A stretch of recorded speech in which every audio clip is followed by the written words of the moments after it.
So, for a while I've stood by that Dream Theory is my personal interpretation of what the one retcon in the series was, or at least my specific variant on Dream Theory, Ultimate Dream Theory, which still includes supernatural elements and other things. But point is, I've had a lot of people approach me about like, oh, hey, this could be the debunk, or this could be a problem with Dream Theory being the original intent. And sometimes I agree, but there are a lot of points I don't really agree with. But I think the best way you could hypothetically debunk Dream Theory being the original intent is by arguing that in Scott's post, the retcon issue, this is the one retcon in the first 5 games. Since there's only one retcon in these first 5 games, then if you find something that's definitively the retcon of the time, then you can definitively say, oh, either Dream Theory has to still be true or non-canon. And it's a lot harder to argue Dream Theory is still true, which means you basically debunk it. So I'm going to go through a bunch of alternative ideas for the retcon, just because I think it's interesting, and I do have some ideas without Dream Theory how it would work. Let's establish some core rules. So first and foremost, as Scott outlines in this post, Scott changing his plan from what he originally had in mind doesn't count as a retcon. Let's say for a hypothetical that Scott's original plan for Golden Freddy was it was just William's murder suit, and then he decided that it would be the 5th missing kid suit. That's not an actual plot point, I'm just saying for this hypothetical. That wouldn't be a retcon. Scott never established it was William's suit. He just decided it wasn't going to be that anymore. If it's not established or told to us, or explicitly explained in any way, it's not a retcon. A retcon under Scott's logic, at least how it comes off in this post, would be actively saying, no, this information that's definitively made is no longer true. It also has to be a retcon established prior to his location custom night, because Scott says no one really noticed it, and it wasn't enough of a problem, and he would have clarified if it was. So stuff like Charlie's gender, while a retcon, is not a contender for the one retcon. Since this post was made prior to FNaF 6, and he talks about people already noticing it or not noticing it. You can't say, oh, no one noticed it if it didn't happen yet. Also, Charlie's retcon was very much noticed. We also know stuff like 87 versus 83 is not the one retcon because Scott says, oh, there was a point of confusion people were confused about when FNaF 4 came out that I clarified in Sister Location. Sister Location directly confirms that FNaF 4 was in 1983 via the Sister Location secret room code. So that is not the one retcon. That is the thing he clarified.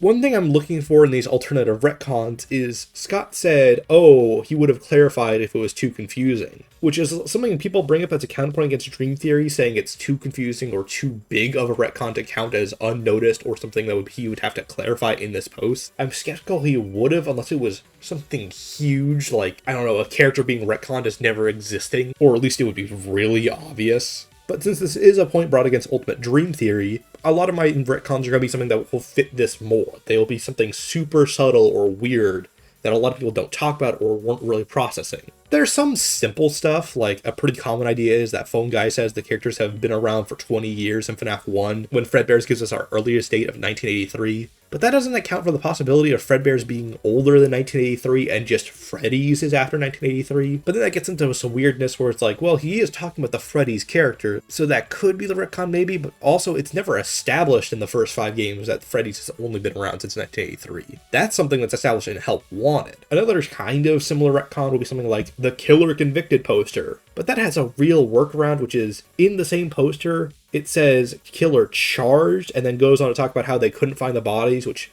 comes across as they're trying to explain that, oh, nothing actually happened to the killer, or at least the killer is still free, which would also line up with FNaF 1's general narrative, because it explains why the animatronics are going around killing night guards and employees. If he was caught, they shouldn't have anything to look for in theory, or I mean, I guess how the animatronics know that. Point is, it's a messy interpretation in theory, and I feel like it doesn't really fit the unnoticed mark of the retcon that well. I mean, it would for the time, but A more unique idea I thought of, though admittedly there's probably someone who's thought of this already, but I've never seen anyone talk about it, so I'm going to say it's my idea, because that's how the FNaF theory community works. This retcon is about Fritz Smith. If you don't know, Fritz is the night guard in Night 7 in FNaF 2, which is the only night with no Phone Guy, which is weird because they sent someone into a death trap filled with murder robots, so it's pretty weird that Phone Guy has no dialogue on this night when it should be the night he really should have dialogue. But more interestingly, prior to this night, Phone Guy has a line of dialogue. We don't have a replacement for your shift yet, but we're working on it. We're going to try to contact the original restaurant owner. I think the name of the place was Fredbear's Family Diner or something like that. It was closed for years, though. I doubt we'll be able to track anybody down. So just get through one more night. Hang in there. Good night. Which has some weird implications. Phone Guy specifically brings up Fredbear's when talking about your replacement. Like, we're working on it, and then he segues into talking about Fredbear's. And he doesn't just say, track somebody down, like they're only trying to track down the owner of Fredbear's. The fact that he says anybody and not somebody implies there are multiple potential candidates that are looking for. Why would this be brought up here in this way instead of just some other lore exposition dump? Well, as some of my Discord members helped me figure out, it's to look for an experienced night guard or employee who can handle the hectic, unstable animatronics that are going on the Fritz, someone on short notice from the original company, since they really don't like having employees from Freddy's as established earlier in the game.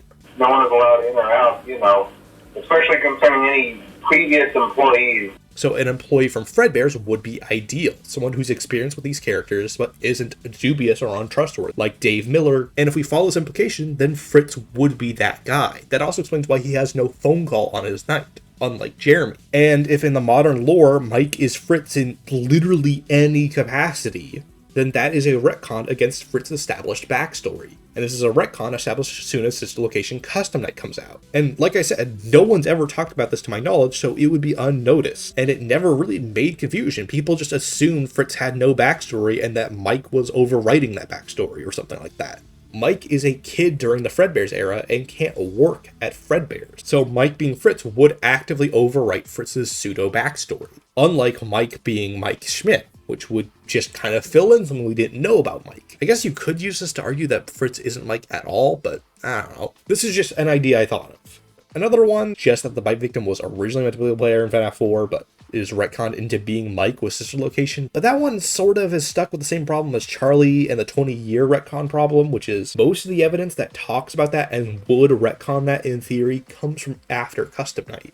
Though that one also isn't quite unnoticed enough because it is talked about enough to say that, even though it's not brought up that often as a possibility. One idea I've seen almost no one consider is that the retcon isn't even in the game continuity, but instead something that happened in Twisted Ones, retconning something from Silver Eyes. I'm literally just spitballing there, I have no idea what it would be. But given how he talks about things in the post and how it's most about games, I don't think it would be that, but who knows? A simple but pretty fitting retcon would be that Psychic Friend Fredbear was originally meant to be the puppet or something like that, or just some other supernatural character but was retconned into being William with the walkie-talkie. I would say this crosses into the somewhat noticed category, which puts it on pretty thin ice. A pretty funny little one would be something really dumb like Fredbear's bow tie, which without fail was prior to being black with maybe some purple highlights occasionally prior to FNaF 4. Actually, if you think about it, it being purple in FNaF 4 is mostly a FNaF 4 exclusive idea, with some exceptions. People are pretty fixated on FNaF 4 being the retcon in general, which, I mean, it is a fair bet given that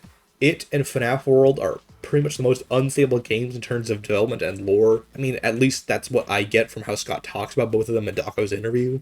So, something weird happening there that Scott immediately doubled back on, especially how he talked about it like, oh, some things are best left forgotten for now, and all that. It really feels like he didn't like FNaF 4 or something that he established in FNaF 4. But I feel there is a good argument for FNaF 1 and 2 just being solid contenders for how many weird one-off ideas are in them. My sort of last pitch for a retcon that would be really useful if it was confirmed to be the retcon is that Happiest Day is recontextualized as the bite victim wearing the Fredbear mask he was supposed to wear instead of Cassidy / the 5th MCI kid, which under the theory was the original plan for the minigame, but then they are repurposed and reused as Cassidy in UCN later down the road. This isn't really any one prior theory, but a kind of compromise between Dream Theory, Shatter Victim, Free Victim, and Golden Duo, where a lot of those have a lot of overlap already. Basically, this theory sets up that bite victim's memories and identity are put back together, either through FNaF World or whatever, doesn't really matter, by the puppet, etc. With the puppet overwriting his happiest day, which was tortured and broken by Mike and the bullies killing him, and replacing the 4 main bullies with the MCI kids minus Cassidy. They get their party that they never got, and the bite victim gets to have a happy day he never got, freeing all of their spirits. Cassidy being the only one left behind, lingering on, leading to UCN. This isn't a real gray area though, especially if Stitchline ends up being confirmed, which is moderately possible at this point. It's also debatable whether this theory would break the established rules, because technically the core retcon itself would happen as soon as FNaF World and 4 release, and the Cassidy part is just something that Scott would expand upon or explain later. Oh, now that this kid isn't the 5th missing kid, what happened to that 5th missing kid? And that's explained later in UCN. Which is how a lot of things actually in this era of the series happened in general, especially with Sister Location. The general idea of the bite victim being in Happiest Day was a pretty common take, so this would fit the mostly unnoticed thing, with Scott knowing he's going to explain this down the road. I think those are the main retcons I could think of that have an actual chance of being the retcon. I think Ultimate Dream Theory definitely has a shot at it, especially with some of the brain and mind imagery.